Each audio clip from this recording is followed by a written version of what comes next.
Good day mga kaibigan. Panibagong topic na naman tayo for today's video. Pero bago yan, paki-like and subscribe na din ng ating social media para updated ka palagi sa ating mga topic. Dito sa Philippine Vision TV, pag-uusapan natin ngayon itong Mayor Kuno. Pero bakit mismong presidente natin ay di siya kilala sino nga ba siya at bakit siya naging mayora? Statement of DILG Sec Benhur Abalos on issues surrounding Bamban Mayor Alice Guo.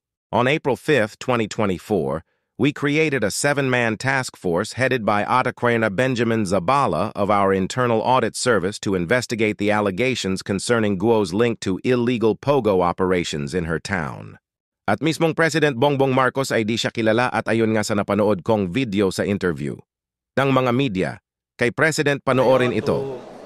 Sa DILG, Ombudsman or Solicitor General to investigate or to tulungan po yung Senado natin with this certain mga issues na kinakaharap niya, lalo na po yung alleged na may kinalaman siya sa pogo operations at saka yung citizenship niya po.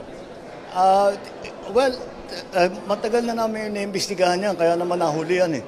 Dahil rinade natin yung sa Banban at nakita natin yan, nakita yung mga dokumento, nakine-question ngayon natin yan kung talagang totoo itong mga ito at saka paano siya tumakbo ng mayor.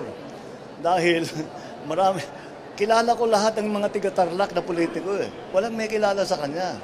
Kaya nagtataka kami kung saan nanggaling ito, bakit ganito ito, hindi namin malaman. Kaya kailangan talagang imbestigahan. So kasabay ng sa Bureau of Immigration, pati siguro may mag-question na ng kanyang citizenship. Yun, lahat i-imbestigahan natin yun. Kasama ang investigasyon ng mga hearing na ginagawa ng Senado. Sir, may ano bang possible future plans As for?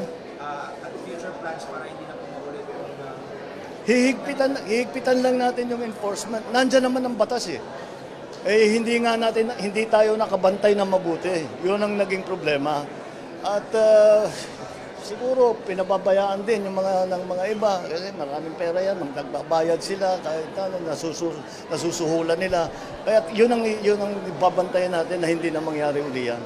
Basta mabawasan yung mga incidents ng pagpasok ng kung sino man, hindi not necessarily isang bansa lamang, ng kung sino mang foreign national at nagtatanggap nga na Pilipino, talagang tignan natin ang mabuti. So,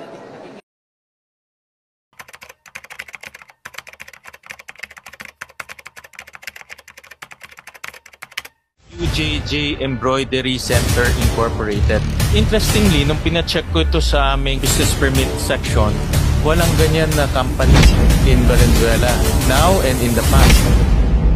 May negosyo kayo sa Valenzuela? Dati po, nung kabataan ko po, meron po yung magulang ko po sa Valenzuela po. Okay. And then I saw in one of the incorporation papers, meron silang residents sa Valenzuela. Is that correct? Your Honor, saan po sa yan, 58 Santiago. Malapit yan sa bahay namin actually. Opo. No? Kami 60 Santiago, ito 58. Sa bungad kami ito sa dulo. Did you reside? Tumira ka ba sa Valenzuela? Tumira po ako parang, kung di po ako magkakamali, 1 taon po. And then, itong negosyo is QJJ Embroidery Center Incorporated. Opo. So you were also in embroidery? Yung magulang po. Yung magulang mo Opo. sa embroidery. Okay. But interestingly, nung pina-check ko ito sa aming business permit section, walang ganyan na company in Valenzuela now and in the past. Your Honor, ngayon po wala na po. Before po, hindi ko rin po alam kasi bata pa lang po ako nun. Okay. Opo. Okay. Pasensya na po. Okay. And then, nung pina-check ko itong 58 D. Santiago, itong address is exactly the same address kung saan isa sa mga kaibigan namin nakatira doon. So, kilala ko, in other words, kilala ko yung may-ari nito. Yung Baile family. No? So, were you leasing with them? Ano bang relationship niyo with them? Your Honor, hindi ko na po alam kasi bata pa lang po ako. How old were you nung tumira ka doon? More or less? Teenage life po. Mga teenage, within what age to what age? Hindi ko na po masyado maalala po, Your Honor. Okay, teenage. But do you know this family, yung Baile family? Do you know them? Ano pong family po, Your Honor? Ang last name nila Baile. Baile, B-A-Y-L-E. Hindi ko po Hindi nyo maalala alam. po. Opo. Oo. Hindi kayo umuupa doon sa kanila or... Hindi ko na po maalala po, Your Honor.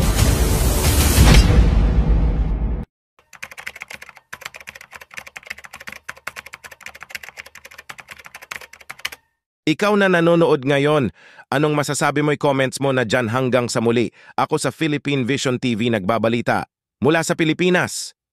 Thank you.